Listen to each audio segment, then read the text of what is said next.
Kjo është Sunca Petrovska, një pensioniste nga Tetova, pasi që për 40 vite kishte punuar në qendrën për punë sociale.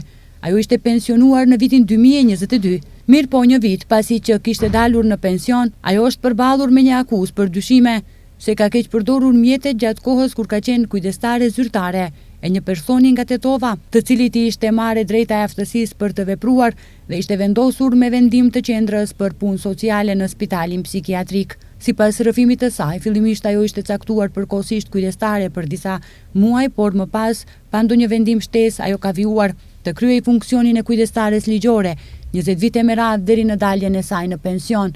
Sunca Petrovska akuzohet në gjykatën themelore të Tetovës për keq përdorim të detyrës zyrtare, me pretekst se ka dëmtuar personin që e kishte në kujdestari me rreth 700.000 denar. Ajo kategorikisht mohon akuzën, duke ofruar në gjykatë dëshmi nga persona zyrtar të punësuar në institucionet ku ka qenë I vendosur personi në fjalë.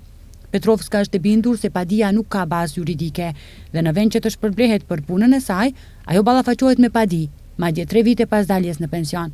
Në një prononcim për televizionin Koha, pensionistja tetovare sqaron se të gjitha argjimet që I ka bërë personi në fjalë, sidomos gjatë qëndrimit në shtëpinë e pleqjve në Prilep, janë të dokumentuara dhe ka dëshmi nga transaksionet e kryera. Ajo tregon se për 20 vite kujdestari, pensionin që e merrte nga shteti I është transferuar për qëndrimin e tij në shtëpinë e pleqjve në Prilep, pasi që paraprakisht asnjë institucion tjetër nuk e kishte pranuar, shkaku se ishte duhan pirës I madh. Двете пензии, кажавме дека идат директно од 2009 година, дека идат директно во дом. 2 pensionet nga viti 2009 shkonin drejt për drejt në shtëpinë e pleqjve. Eksperti thot se njërin pension në vitin 2014 unë e pas kam marrë dhe përmes postës, kurse në anën tjetër 2 pensionet kanë shkuar drejt në atë shtëpi për kujdesëse.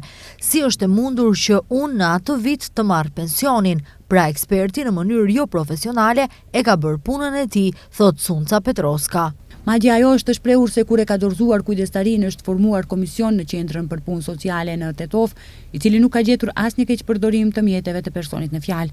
Ndërkaq ajo dyshon se inspektorët e atëhershëm të Ministrisë për Punë dhe Politikë Sociale, të cilët kanë kryer kthyrjen e dokumentacionit, nuk e kanë kryer si duhet punën. Prandaj ajo kërkon ndërhyrje në institucioneve qendrore dhe se bëhet fjalë për shpifje. Правилно сум обвинета дека тоа истото можем да го докажем со приложување низ целиот судски процес.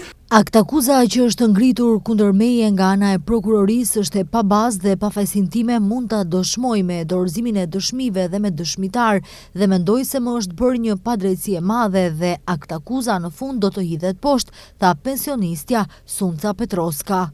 Në fund Sunca Petrovska thot se gjatë kohës sa është përkujdesur për personin, ai ka qenë konsumues I madh I duhanit dhe nuk ka qenë I vetëdijshëm për këtë, duke harxuar 200 pako cigare në muaj dhe ka qenë rrezik gjithmonë për të shkaktuar zjarr dhe për këtë është e kënaqur që arriti të mbrojë familjarët dhe institucionet ku ai ka qenë I vendosur nga ndonjë tragjedi eventuale.